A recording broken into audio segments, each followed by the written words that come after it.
pasamos de inmediato a otros temas y también les contamos que los jubilados del país se pronuncian sobre la sostenibilidad del Fondo de Pensiones del IES. ¿Qué es el Fondo de Pensiones? El Fondo de Pensiones permite en este caso otorgar una pensión mensual vitalicia a los afiliados que dejan de laborar y cumplen con los requisitos establecidos por la ley. También esto permite atender a cónyuges, hijos menores de 18 años, hijos mayores de edad calificados por incapacidad para trabajar, de los asegurados fallecidos y que fueron calificados con derecho para percibir la pensión del Montepío.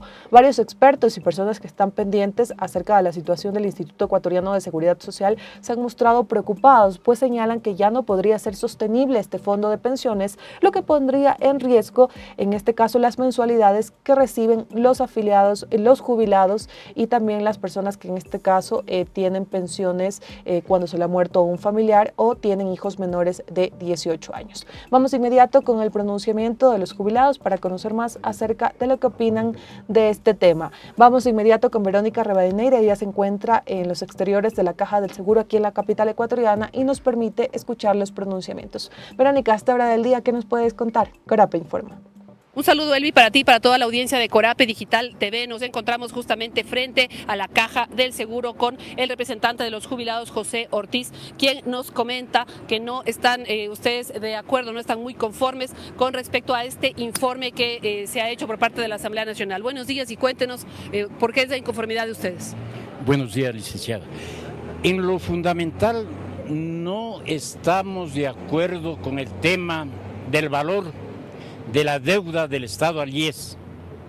El ponente, Henry Llanes, dice que es de 10.050 millones de dólares.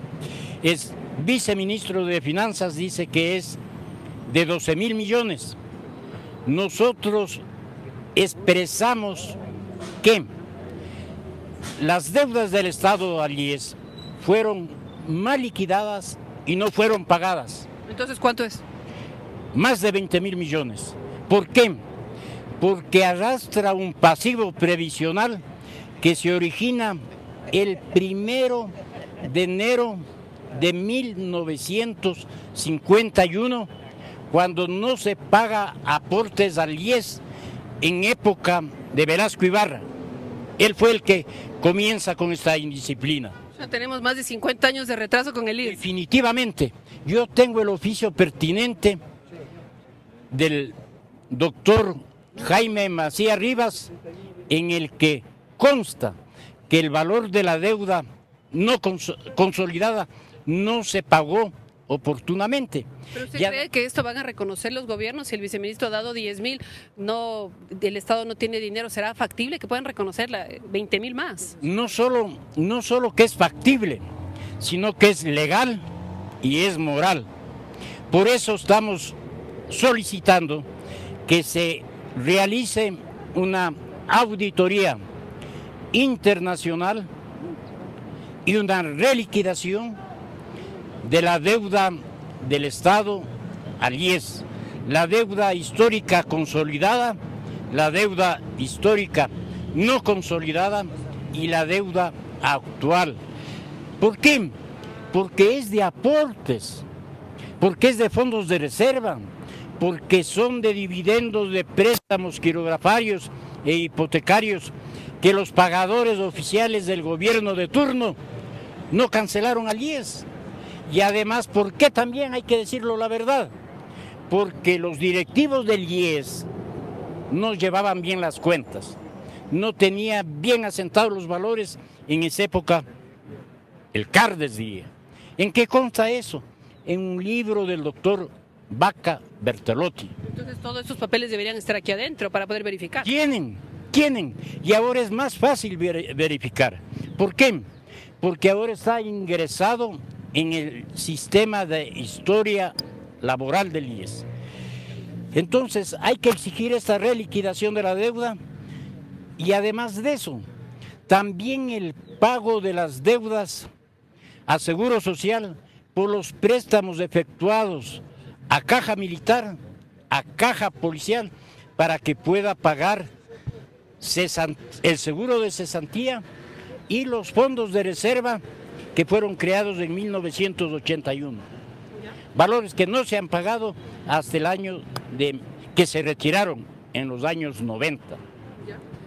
La otra, en este cálculo del pago de la deuda debe incluirse obligatoriamente intereses, cosa que no lo hizo el gobierno de Correa.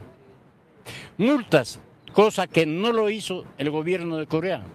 El cálculo matemático actuarial, no se establece el déficit matemático actuarial. Tiene que hacerlo. Entonces, fue un atraco realmente al IES. ¿Y qué pasa con el tema de los activos? ¿Hay posibilidad de activos del IES vender, poder hacer que tenga liquidez con esto? ¿A cuánto podrían ascender estos activos que puede tener el IES? Los activos del IES tienen otra finalidad: construir vivienda para los afiliados y jubilados. Y hoy, la actual administración, me refiero del director provincial, está arrendando un ejemplo frente a la parada de la Ecovía en el Batán. No es para eso, es para la construcción de la vivienda. Es una inversión del seguro de pensiones para dar atención de vivienda digna a los afiliados y jubilados del IES, también a las viudas, ¿ah? Porque tenían derecho a hacer los préstamos hipotecarios. ¿Por qué ustedes consideran que el informe de la Comisión de los Derechos de los Trabajadores y la Seguridad Social va a impactar en la sostenibilidad del fondo de pensiones? ¿Por qué creen que va a impactar? Porque en una de sus transitorias dispone que se dé cumplimiento a una sentencia de un órgano judicial. Pero si no ha hecho el IES, no ha hecho todavía, ¿por qué no hace una auditoría a los pagos indebidos en los aportes? Y eso es sumamente fácil. ¿Qué pagos indebidos se ha hecho y a cuántas personas? A 18.500 personas. ¿Por qué son indebidos? ¿Por qué son indebidos? Porque ellos ganaban en el sector del Estado como empleados públicos 800 o 1.000 dólares. Se jubilan, no se jubilan, o sea, acceden al bono de jubilación, pero no se jubilaron. Entonces apostaron sobre valores irreales, sobre 2.000, sobre 3.000, sobre 5.000 dólares. ¿Cuál era el objetivo? Alcanzar el máximo techo del promedio de los últimos 5 años. O sea, hay una acción premeditada para perjudicarle al IES y ellos favorecerse. Inclusive es penada.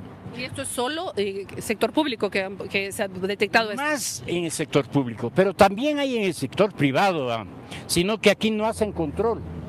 No hacen control definitivamente. ¿Y por qué no hacen?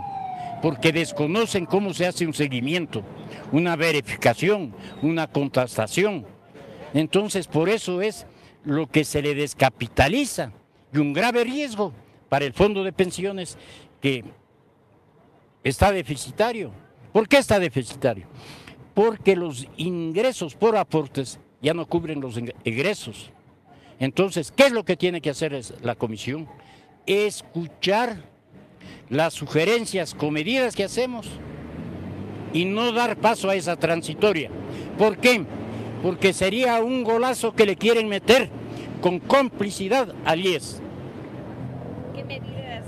Muchísimas gracias. Le agradecemos la presencia de José Ortiz, representante de los jubilados, quien ha mencionado por qué consideran que existe riesgo del fondo de pensiones y por lo que no están de acuerdo con lo que se ha presentado en la Asamblea Nacional, en la Comisión de los Derechos de los Trabajadores y la Seguridad Social. Con esta información seguimos, Delvi, contigo. Corape informa. Y el Ecuador se integra. Muchísimas gracias, Verónica, por ese reporte. Como les mencionamos, nuestra compañera se encontraba en los exteriores de la Caja del Seguro aquí en la capital ecuatoriana, en donde los jubilados se pronuncian sobre la sostenibilidad del fondo de pensiones del IES, que se vería en peligro. Aquí ellos hablan de las garantías que deben brindárseles a los jubilados y pensionistas, que en este caso cumplen su labor, realizan sus aportaciones y pues desde el Instituto Ecuatoriano de Seguridad Social se les deben brindar las garantías en cuanto a la pensión y también la atención en salud.